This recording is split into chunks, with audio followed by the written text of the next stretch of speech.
नमस्कार. जय शिवराय मित्रांनो. आपली ई पीक पाहणी झाली का? झाली नसेल तर पुढे काय?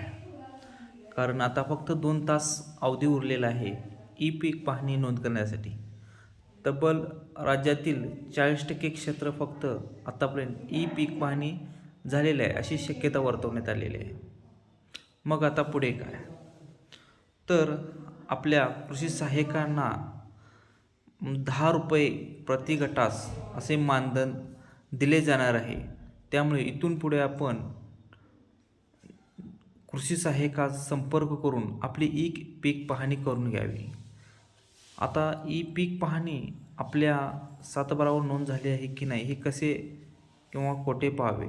तर आपली चावडी हे जे भूमी अभिलेखचे ॲप्लिकेशन आहे यामध्ये आपल्याला ज्या आपल्या गावामध्ये मोजणी असतील किंवा वेगळे फेरफार असतील, तसेच आता त्यावर ई पीक पाहणीसुद्धा ऑप्शन आला आहे.